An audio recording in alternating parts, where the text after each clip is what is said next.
You know how sometimes you release a trailer and the entire internet goes, flawless victory. Yeah, I'll see myself out again.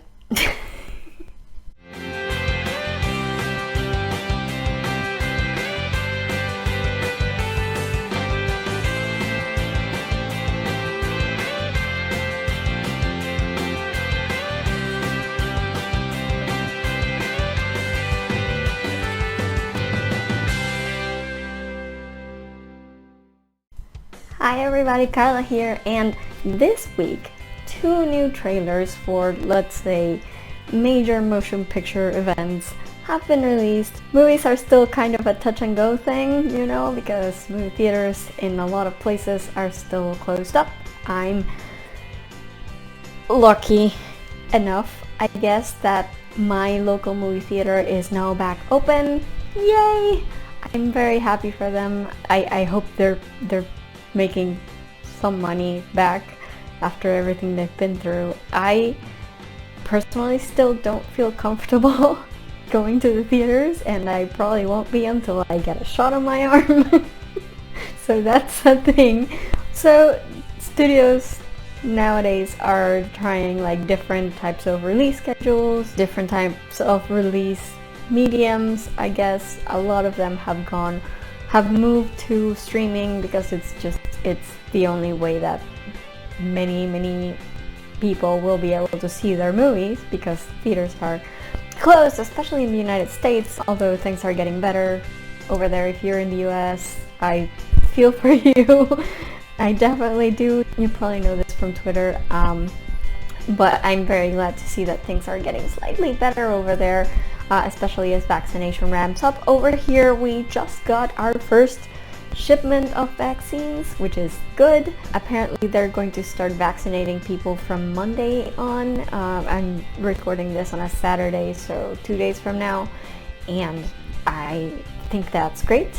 That's awesome. I am a healthy-ish, but healthy mostly. Like I don't have any of the pre-existing conditions they list as risk factors except asthma, but that one doesn't give you an early vaccine access, I guess. So I am healthy, an adult person, so I probably won't be anywhere near priority for vaccination, meaning I probably still have a good few months before I can actually go to the movie theater.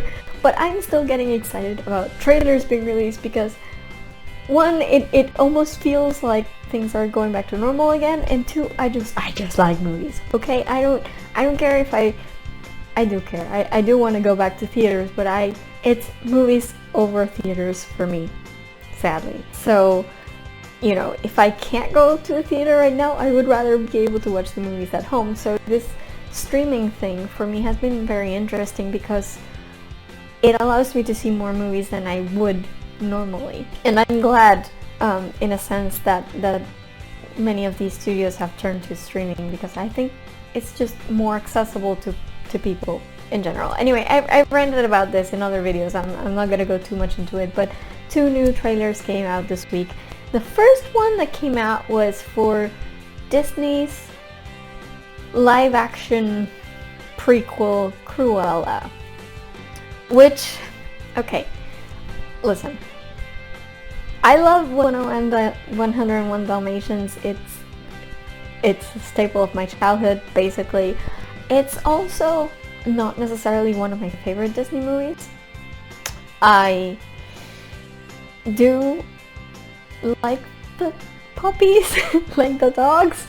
I like the dogs. They're the main reason why I care about 101 Dalmatians at all. Cruella was cool. I liked her as a villain, and if you saw my last video as well, you will know that, again, I went on a rant about how I like my villains evil, and Cruella was pretty good in that respect. Like, how much more evil do you get than like killing puppies and wearing their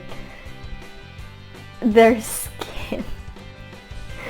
wearing their skin and making it into like a coat or whatever, like that's really evil for a child, right? So I liked Cruella in that sense. I thought she was a great villain. I think she's one of the most memorable Disney villains that we have.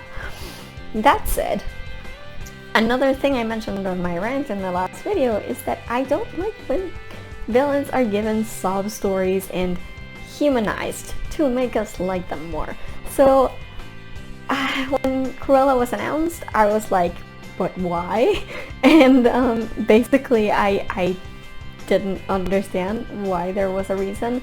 Now, the movie stars Emma Stone. I love Emma Stone. I think she's a great actress. I'm glad she's Cruella. I think it's a great role for her. I think she can pull it off really well. I still don't understand, even after watching the trailer, I still don't understand the purpose of this movie. Like, are they trying to make me like Cruella? Because that ain't gonna happen. But also, like, are they trying to give her like an origin story? Because I did not need to know. Like, she's better off without an origin story, and it feels like they want to make her like edgier and punkier, which seems kind of cool, but also like I don't want to like Cruella more. Like, I don't want to like her like in a positive way. I want to like her because she's a cool villain. So it's like weird for me. I don't understand the tone this movie's going for. Like, I don't know if they're going to tell us why she's bad without humanizing her, or if they're trying to humanize her. And all in all, it left me feeling a bit like this is the Disney version of the Joker movie, like the last one with Joaquin Phoenix.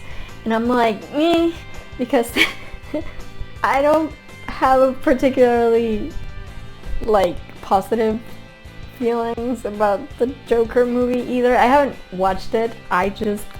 It's not something I want to watch. I think the Joker is one of the most iconic villains of all time, and I don't want to know why he became evil. I don't want to understand him. I want him to just be batshit crazy and do batshit crazy stuff and be cool that way.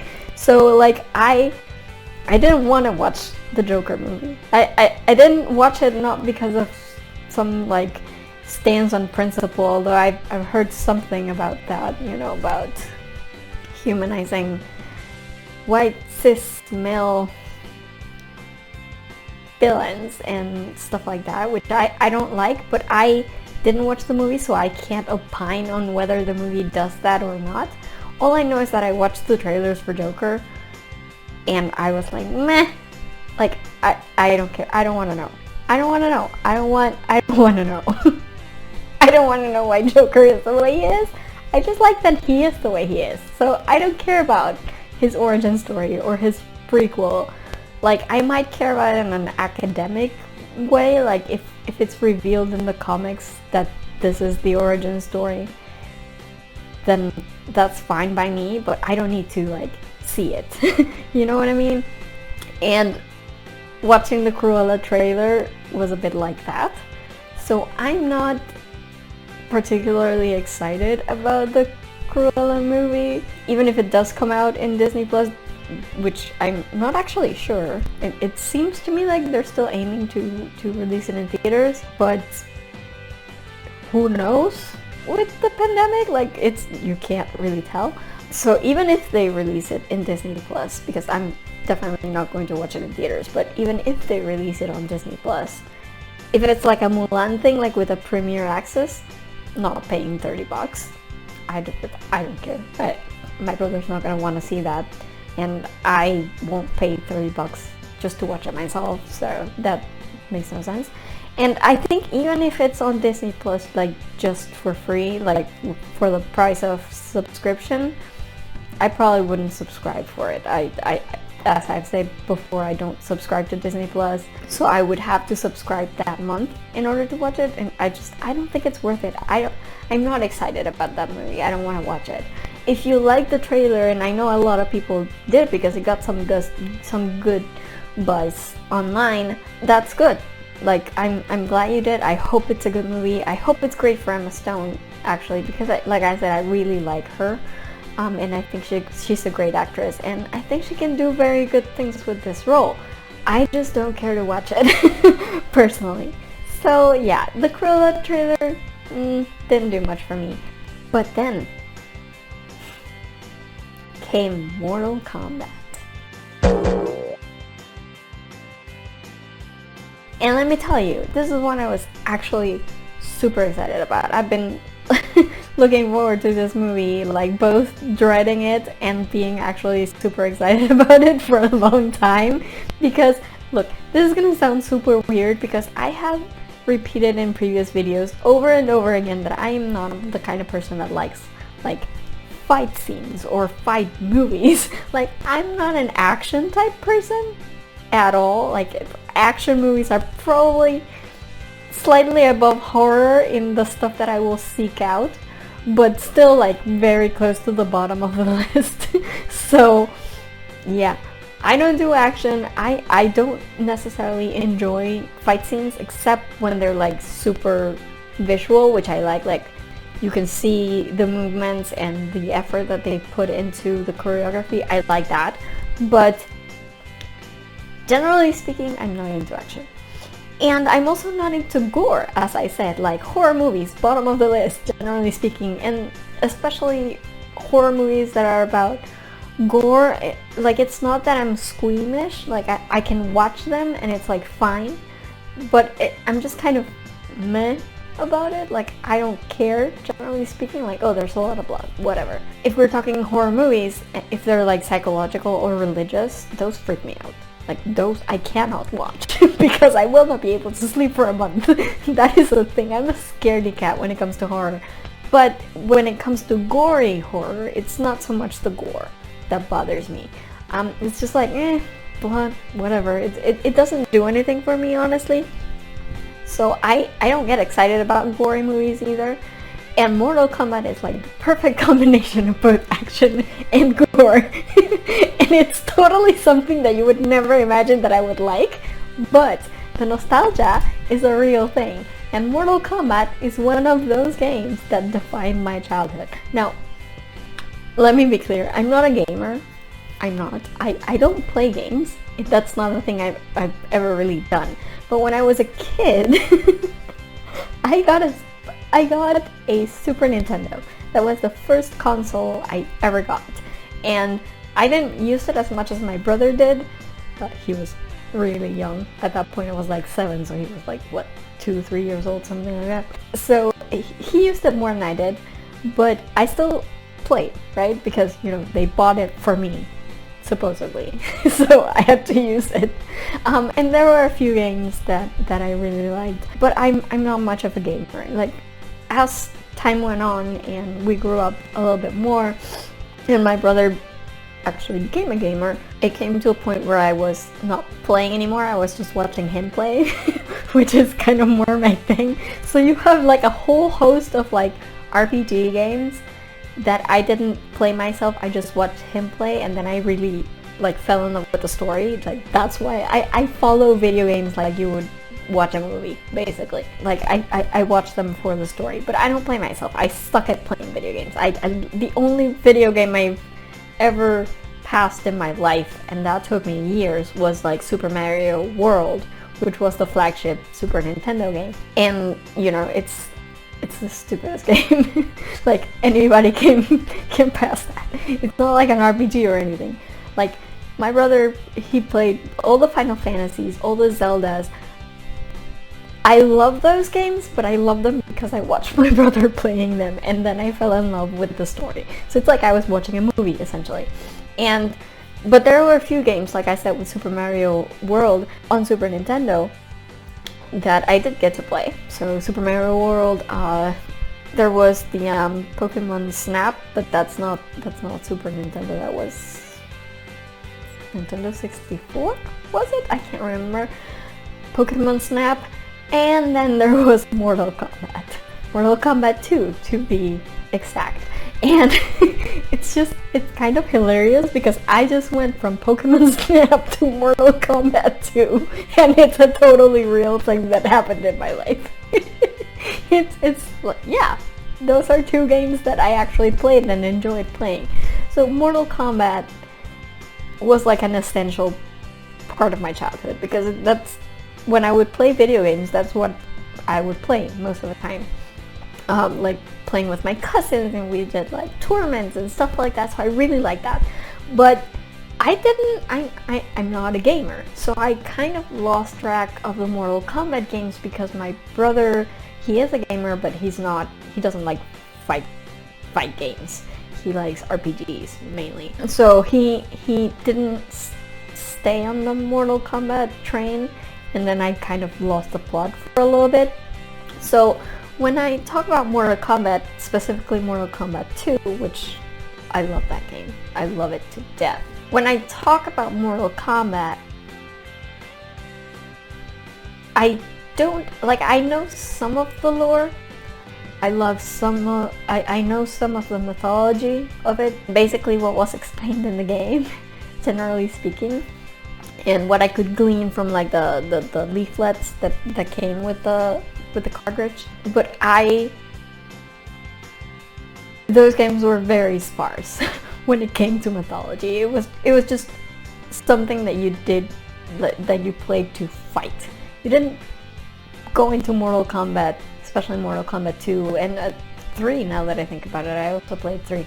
You didn't go into those games to like be told a story. Like, games back then were different. You just plugged in the cartridge and started playing right away. So with Mortal Kombat it was like fighting right away. It didn't give you much of the story. So I only have like the bare bones knowledge of like Mortal Kombat lore. I especially am not well versed into all the changes that they have made since I last played Mortal Kombat back in the 90s. So I know there's like 11 of them now, right? So things are bound to have changed. There are characters that I don't know. But basically my extent of knowledge when it comes to Mortal Kombat is Mortal Kombat 2 and 3. That's basically it. So I'm just gonna say, if I say something in this video that is wrong or incorrect, feel free to correct me. It's okay. Just go in a comment and tell me, hey, this character did this and this, or this character is no longer that. That's fine, just be gentle. Like, I recognize my ignorance when it comes to this thing. But I do have some idea of who these characters are, and I do have my favorites. Like, for example, my favorite character in Mortal Kombat has always been Sub-Zero. I love Sub-Zero.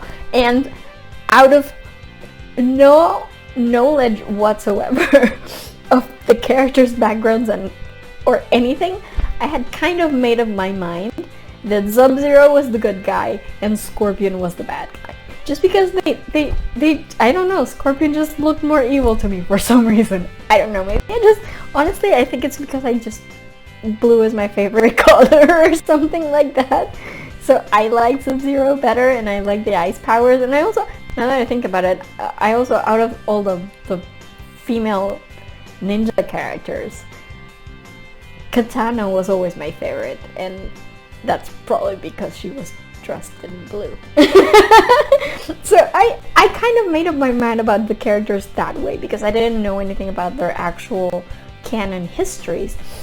So for the longest time, I thought Sub-Zero was the good guy and Scorpion was the bad guy. And then as I grew up and I started learning more about Mortal Kombat by like pop culture osmosis, I started hearing that no, actually Scorpion is supposed to be the good guy, and like Sub-Zero is like the dark, Rome, evil person thing. And that, like, I knew they were rivals, I knew that, and that's fine by me, but it's just kind of hilarious that I had it all backwards, and now it's hard for me to like cheer for Scorpion, because I'm like, no, he's evil, but then I remember he's not. So it's kind of weird for me in that way. But I always liked Sub-Zero, that he was my favorite, so I was looking forward to it. I also like Katana, I also like Liu Kang. I love Mortal Kombat. I was really excited when I heard that they were going to make a movie, because honestly, and I will say this for the record, I will state it and I regret nothing, I think the 1995 Mortal Kombat movie, the first one, I think that's the greatest video game adaptation of all time. I said it. I think it is. And I'm not saying that you can go back now and watch that movie and be like, oh my god, that's amazing, because obviously it doesn't stand up very well. It's a 1995 movie and it looks like a 1995 movie and it feels like a 1995 movie. But when it came out, for its time, it was like perfection. It was the most excellent movie and I love it, and every time that movie is on like cable or whatever, I will stop and watch it because I love that movie. And yes, it's super dated, but like, that's like saying that Citizen Kane is dated. Okay, I might be exaggerating a little bit, but like, yeah, movies are old. Obviously you watch them and you see this doesn't necessarily look like something I would see in theaters right now. Obviously, but it was still a damn amazing movie, and to this day I still think it's the best example of a video game adaptation that we've seen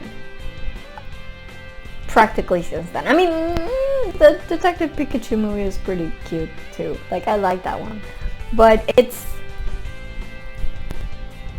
when people say that video game movies are cursed because they all suck, yeah, except Mortal Kombat and Detective Pikachu, and I guess the Sonic movie seems like it was good. I never saw it. I didn't care. I didn't like the trailers, but people seem to like it, so well, let's count that one too.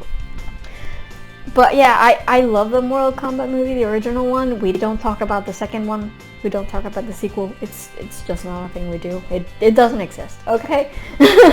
I really like that movie, so when they announced a reboot, like a modern reboot, I was like, this could be very bad.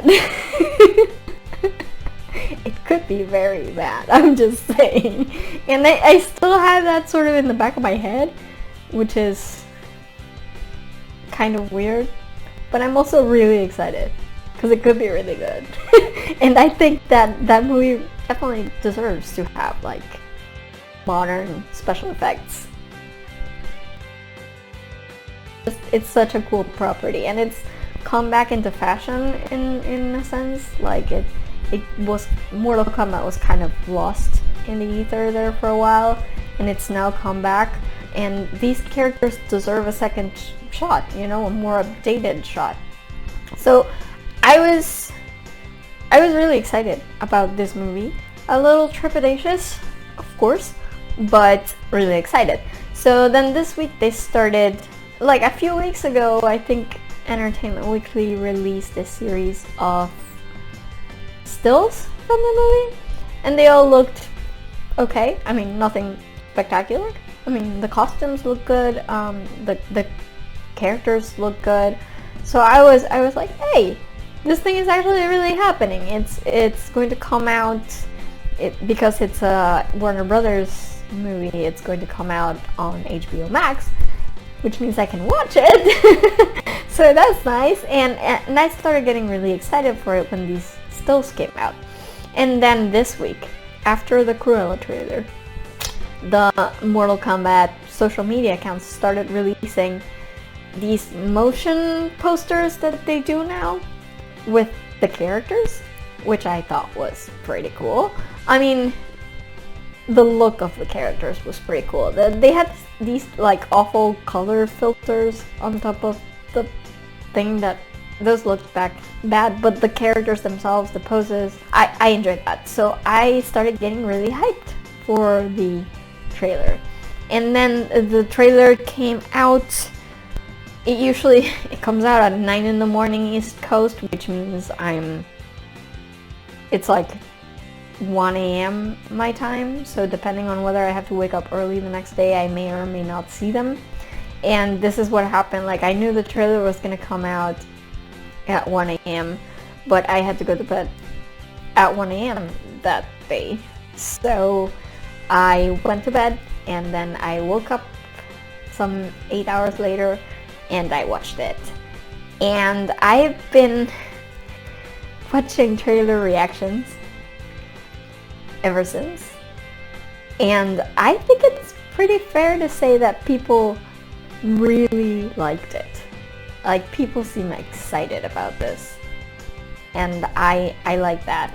It's important also because the original movie, one of the things that is different about it is that the original movie was rated PG-13.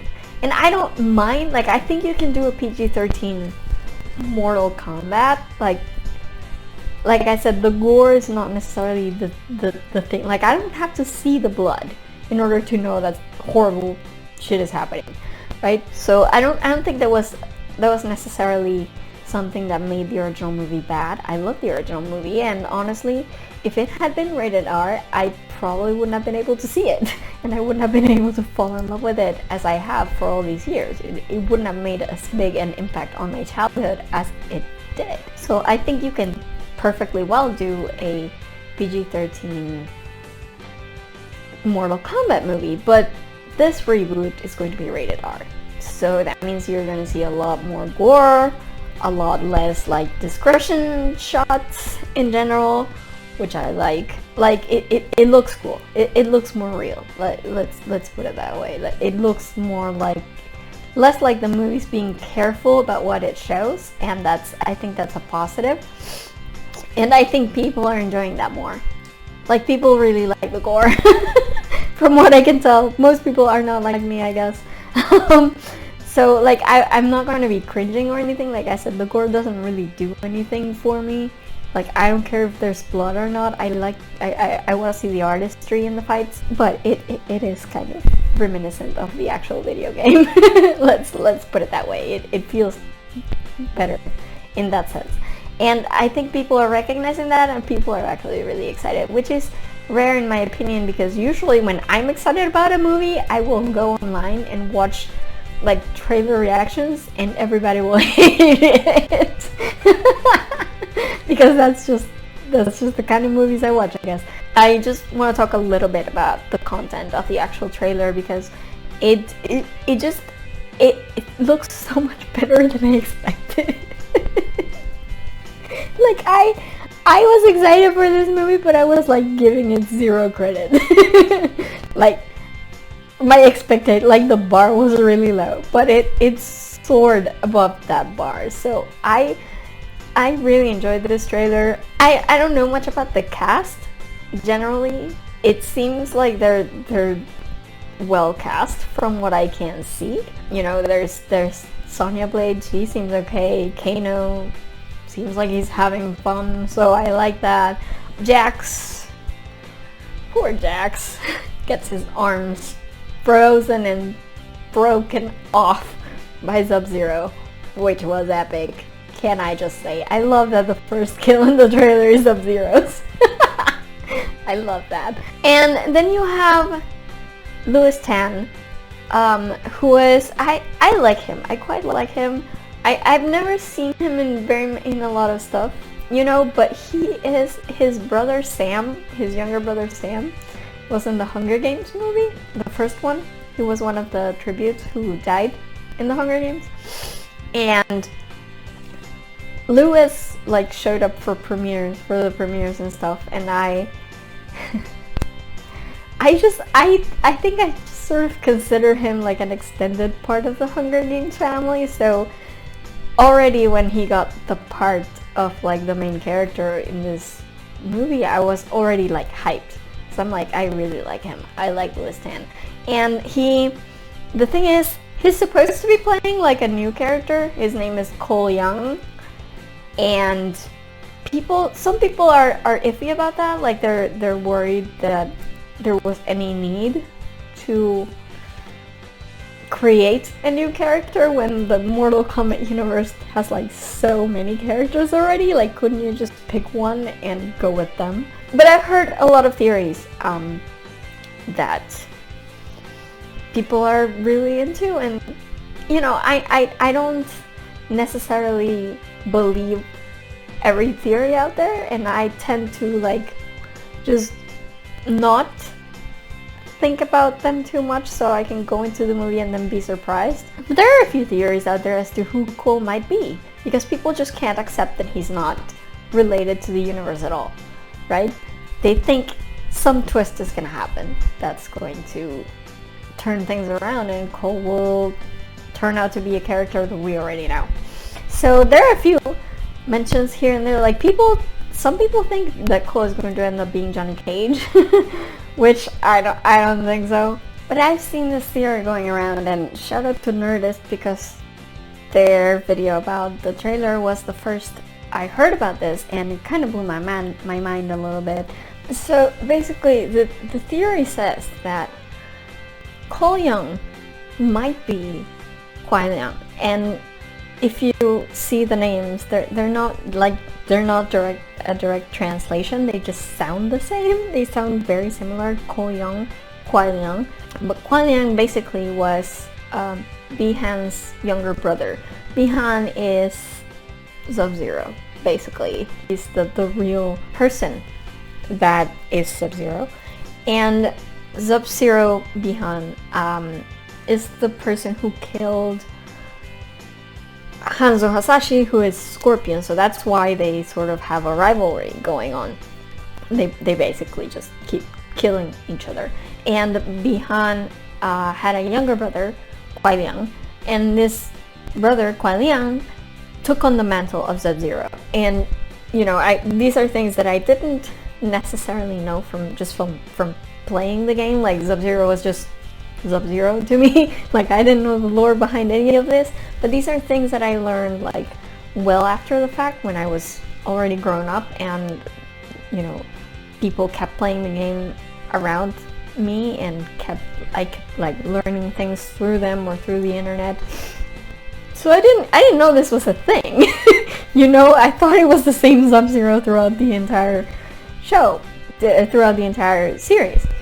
But then I learned about this Kwai Liang story, and I thought it was quite interesting, because it turns out that Kwai Liang is not as much of an evil bastard as his older brother Bihan was, apparently, which for me is a good thing, because I've always seen Sub-Zero as the good guy and Scorpion as the bad guy. And I know that's not what I'm gonna get in this movie, but it would be interesting to see if they do something with this younger brother takes over the mantle kind of idea. And it would be interesting because, as we see in the trailer, and it, you know, I'm gonna talk about this because it was basically the best part of the trailer, we are going to get the Sub-Zero Scorpion fight, and it's going to be epic. I mean, everybody's raving about the part where he freezes the blood. Sub-Zero just freezes Scorpion's blood, stabs him with the blood he just froze, and creates an ice wall just so he can slam Scorpion through it, and it's just the coolest thing. I love it so much. Like, my inner Sub-Zero fangirl was like exactly at that point, and we're definitely going to see a fight between the two, but I'm wondering if by the end maybe this will be a thing. And it's funny because I think people, and I don't blame them for this because I have been confused myself, but I think people are sort of like trying to think that, or some of them are like implying that Cole is Scorpion's younger brother, but that's not how it works. Like, he's Sub-Zero's younger brother, Kwai Liang.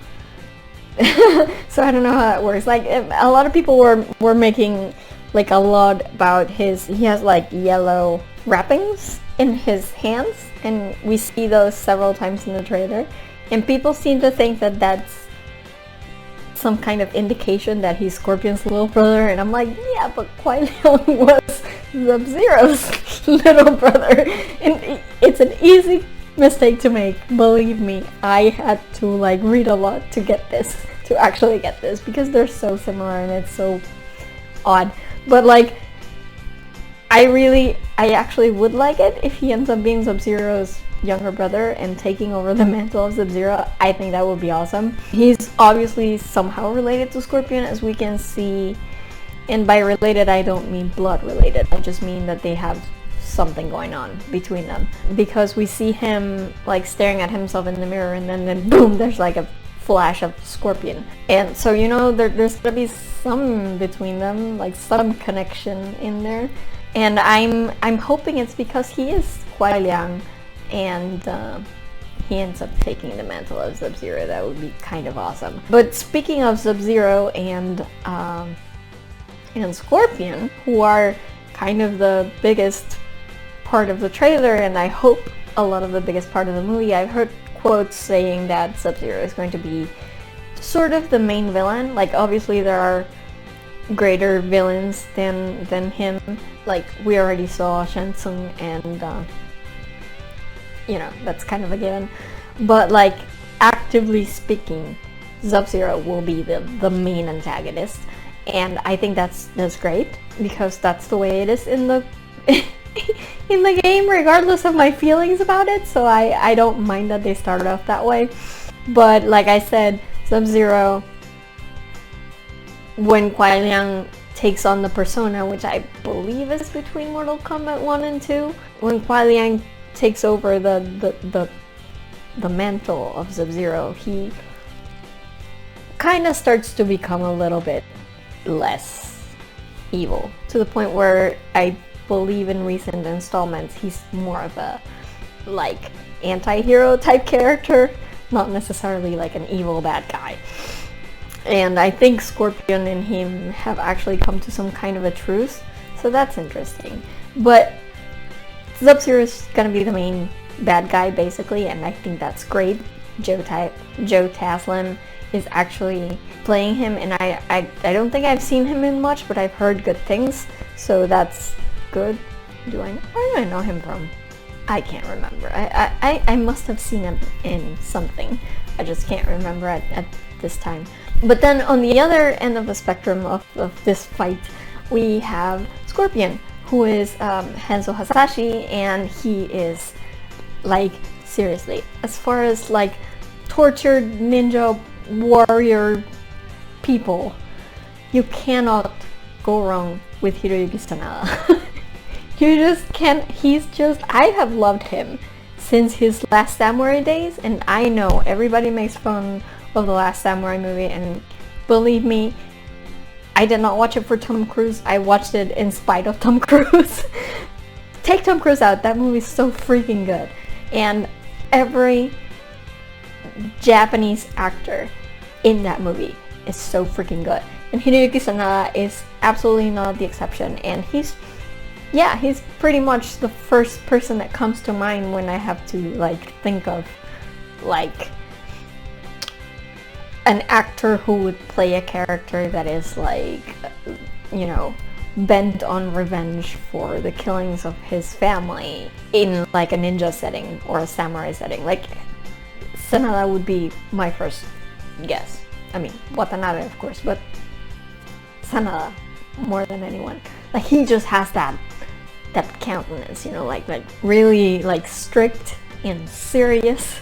Like, Ken Watanabe can be like also like a little bit fun and you know, a little bit softer. Sanada is very serious, very like focused, and I think he's perfect for the role of Scorpion. And I look forward to seeing him so much. We already got a glimpse of him fighting as Hanzo Hasashi in the trailer, and I thought that was fabulous. It reminded me of the Kenshin movies, and I love it to death. I love the Kenshin movies, and I love that bit to death. I can't wait to see that like full scene. It's gonna be epic. So yeah, at that point already, you're winning me over. As I said, you have Louis Tan, you have Hiroyuki Sanada, like, I'm in. And then you add Ludi Lin as Liu Kang. I love me some Ludi Lin, let me tell you. He played the Black Ranger in the 2017 Power Rangers reboot. I love that movie. If you haven't seen my review of that movie, which goes on for like an entire hour, it's up on my channel. I freaking love the Power Rangers movie. I adore that movie. I adore Ludi Lin. I'm so happy that he got cast as Liu Kang, because he seems like that kind of good guy. You know what I mean? Like, it fits. Now he he has big shoes to fill, because the Liu Kang, the guy who played Liu Kang in the 1995 movie, whose name escapes me at the moment, I am so sorry, but he is my mental Liu Kang. Okay, there's very little anyone can do to like snap that image of Liu Kang out of my mind. But I think Ludolin has a good chance. And I love him. He's just such a sweetheart. I love that guy. Like, I watched him all over the place during promotion for the Power Rangers movie, and he's just the sweetest human being. So I'm super glad for him. As for the rest, I don't really know many of them. Like, I don't know why I had no idea that Kano is actually Australian. Like, I didn't know. I had forgotten. Like, I might have heard him speak at some point, and just forgotten. So I'm gonna guess that's what it was. But like, it was super funny to see him like really like laying on the Australian accent. I guess he was Australian in the 95 movie, but like I said, I don't know. Kano's not really my thing. I don't really care about him. So like, I guess it didn't stick with me the way other parts of that movie did. But, you know, the cast looks great. The guy who plays Jax seems fair. Most of the, like, just, there are so many moments in that trailer that I really enjoy. Like, that one glimpse we get of Melina, like, licking the dagger. It's like, whew. Yeah, like, I can see that. And, you know, Sonya seems like Sonya, Jax seems like Jax. I wish we could have seen a little bit more of Raiden, because now I keep getting the feeling that there's not enough Raiden in the movie, and Raiden was also one of my favorites. So that makes me kind of pause a little bit, but I wish we had seen a little bit more of him. I don't know, I'm just excited about the movie. I haven't heard many people complaining, honestly. There are some effects that are wonky, like Goro looks like something out of a game cutscene, basically. Like, he doesn't really look 100% real, but this is the first trailer, so they still have some time to like fix it before the movie comes out. So I don't necessarily mind, and even if I did mind, I can live with it, I guess. The biggest complaint I've heard about this movie, this trailer, is, well, first, people complaining that Johnny Cage isn't in it. Man, why are people so in love with Johnny Cage? Like, I can barely stand the dude. Maybe it's just because I found him really annoying in Mortal Kombat 2, and I never grew to love him. Maybe he got better. I'll give him the benefit of the doubt. But people seem really upset that Johnny Cage isn't in this movie, and I guess that's probably one of the reasons why this whole maybe Cole Young is Johnny Cage theories have propped up like everywhere. I don't think Cole Young is Johnny Cage. I don't think Johnny Cage is in this movie, and I'm fine with that. I don't think every character has to be in this movie. Like, leave some for the sequels, because if this movie's good, I will want sequels. I am actually a little bit sad that there's no Katana, though, because like I said, out of the ninja ladies, the one I always really loved was Katana, and Melina just doesn't necessarily do it for me. I really wanted Katana to be in this movie. I did see that in one little scene they kind of show one of Katana's fans, which makes me excited. Like, maybe she could have a small cameo or something. I'd be into that. It's good, but I don't think she's gonna be a huge part of the movie. Maybe she'll be like in a post-credits scene or something like that, you know, the sequel hook they always have to throw in. But for the most part, I'm actually, I quite like this cast. We do see a few things, like I think Reptile's in there. I don't know much about Reptile. He wasn't in any of the games that I played, I don't think. Or if he was, I never played with him, so I don't know. I guess we'll see. There was a scene there where I don't know if it's Scorpion or Sub-Zero. I will have to like check it frame by frame later on. But one of them kind of comes out of like a cloud of smoke. And I got really excited for a bit there because I thought it was going to be smoke. Like the actual character smoke coming into play. But then I keep reading the cast list and there's no mention of Smoke, so I'm going to assume that's not Smoke. That's probably like Scorpion coming out of Hellfire or something, and maybe I don't know, I was really hoping it would be Smoke, but I guess not. I can live with it, it's fine.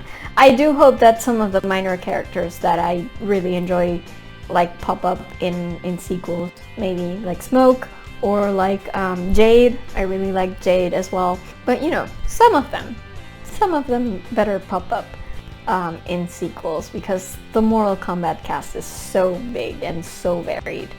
People have been talking about Baraka. I think we see him like a little bit in a drawing that we see at the beginning of the trailer. So it would be interesting to see which characters they could bring for a sequel, because there's so many of them, and there's like all of them sort of bring something into the game. So I like that. I like that they gave us like the fatality montage at the end was interesting. People are saying like don't give us that montage if it's just all the fatalities in the movie. And I'm like, guys, there's no way that's all of it. There's plenty more where that came from, I'm sure. Like I'm sure you will get your gore. That's gonna be a thing, don't worry about it. So yeah, I'm actually super excited about this movie now.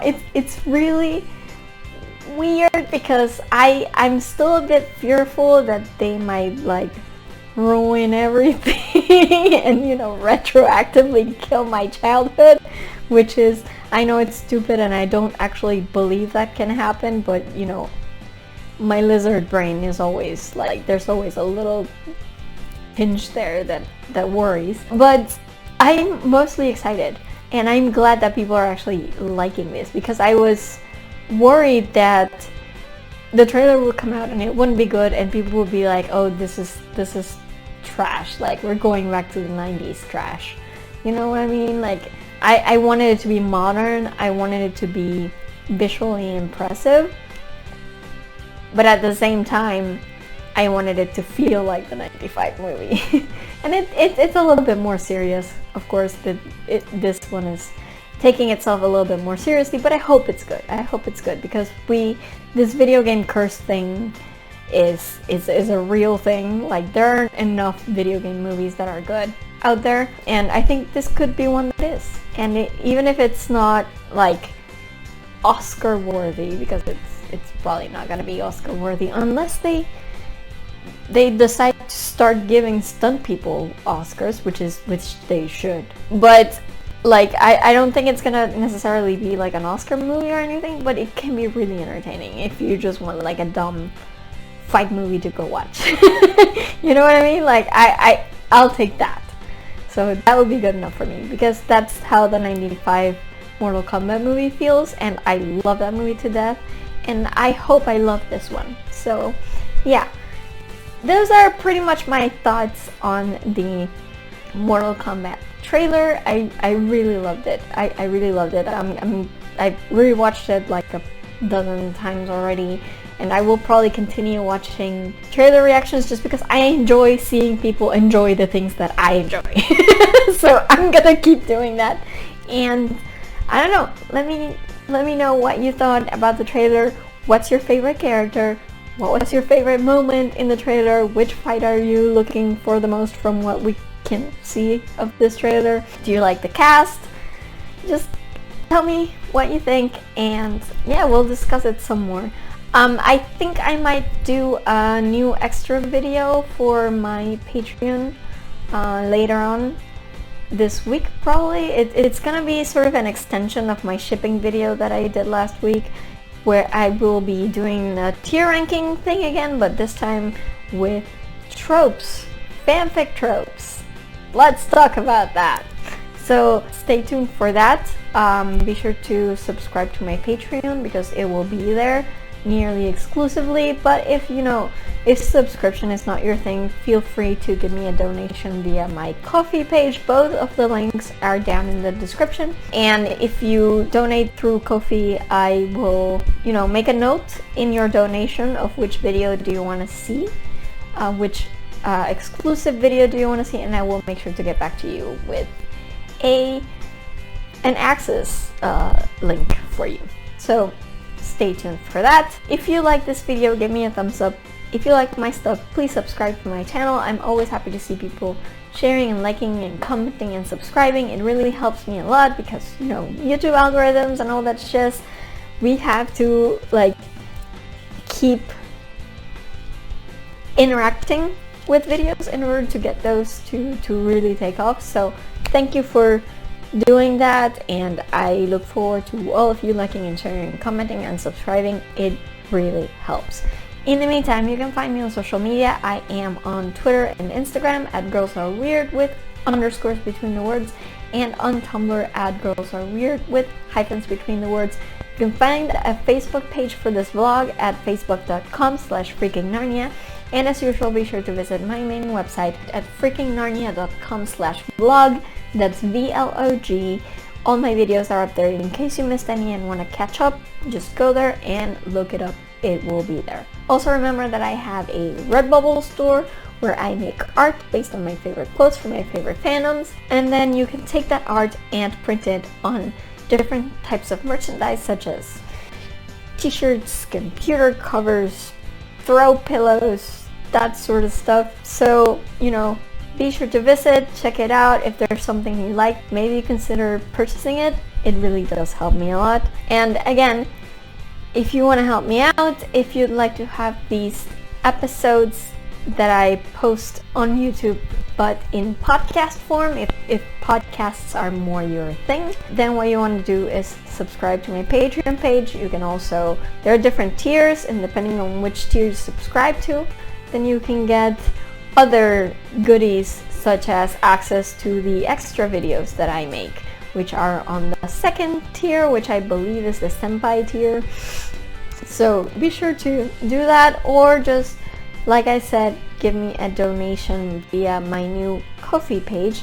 Links in the description for all of these things I've just mentioned.